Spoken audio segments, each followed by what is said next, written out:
Sri Kalahastheeswarar temple. Sri Kalahasti என்ற பெயர் 3 பாகங்களால் ஆனது. ஸ்ரீ என்றால் சிலந்தி, காளை என்றால் பாம்பு மற்றும் ஹஸ்தி என்றால் யானை. ஸ்ரீ காளகஸ்தீஸ்வரர் ஆகிய சிவன் இம்மூவரின் சிறந்த பக்தியை பாராட்டி மோட்சம் அருளினார்.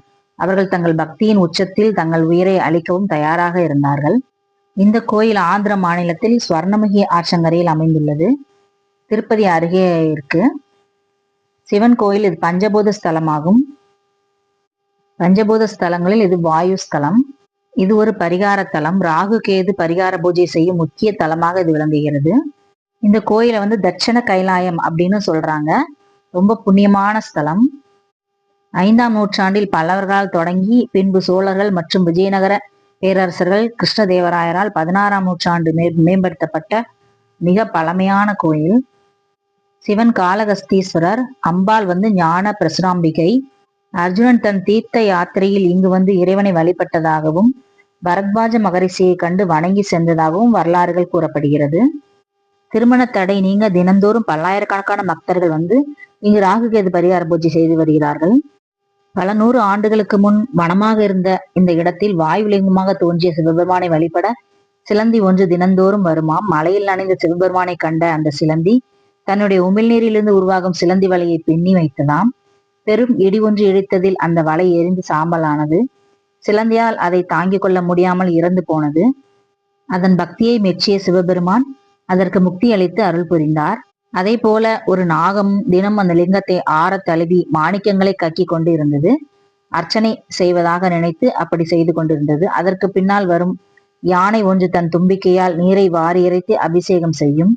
பின் மலர்களை பறித்து அர்ச்சனை செய்து வரும். இதனால் அந்த மாணிக்கங்கள் கீழே விழுந்து சிதறி விடுவது உண்டு. தொடர்ந்து இது போல நடந்து கொண்டிருக்க அந்த நாகத்தின் சந்தேகம் வந்தது. யானை இதுபோல் செய்வதை அறிந்த அந்த நாகம் ஒரு நாள் பார்த்து உடனே கோபமுற்ற நாகம் யானையின் தும்பிக்கையில் சென்று விட்டு யானையின் மூச்சை அடைக்க செய்தது. சுவாசிக்க முடியாமல் அந்த யானை பாறையில் மோதி மோதி கடைசியில் இரண்டுமே இறந்து போனது. இவைகளின் பக்தியை மெச்சிய சிவபெருமான் இவர்களுக்கு முக்தியை கொடுத்தார் என்று ஸ்தல புராணம் எடுத்துரைக்கிறது.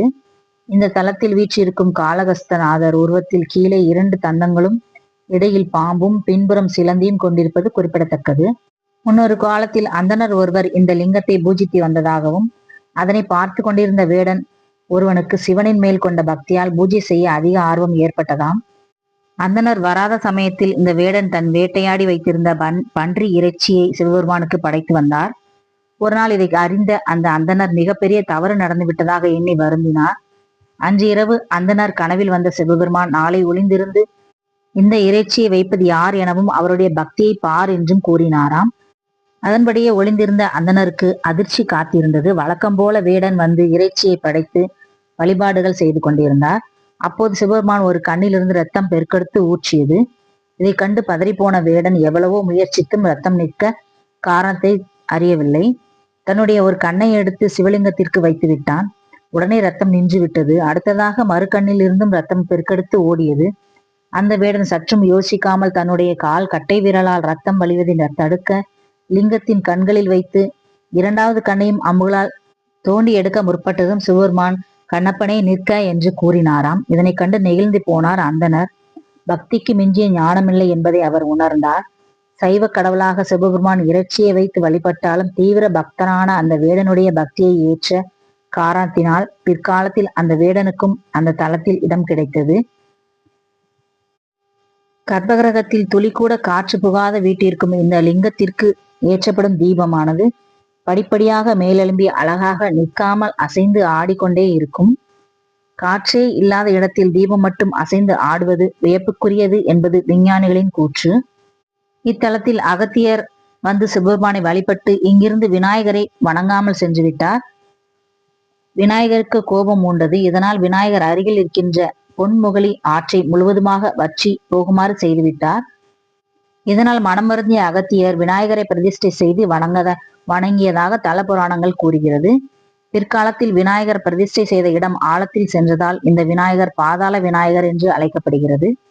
இன்றும் இந்த விநாயகரை தரிசிக்க பக்தர்கள் 20 அடி ஆழத்திற்கு செல்ல வேண்டி உள்ளது. இந்த ஸ்தலம் தென் கைலாயம் என்று போற்றப்படுகிறது. கோயில் பொதுவாக காலை 6 மணி முதல் இரவு 8 மணி வரை திறந்திருக்கும். இங்கு பரிகாரம் செய்யும் பொருட்களை கோயிலிலே விட்டுவிட வேண்டும், வீட்டிற்கு எடுத்து செல்வது கூடாது. பக்தர்கள் இங்கு வரும்போது பாரம்பரிய உடைகளை அணிந்திருக்க வேண்டும்.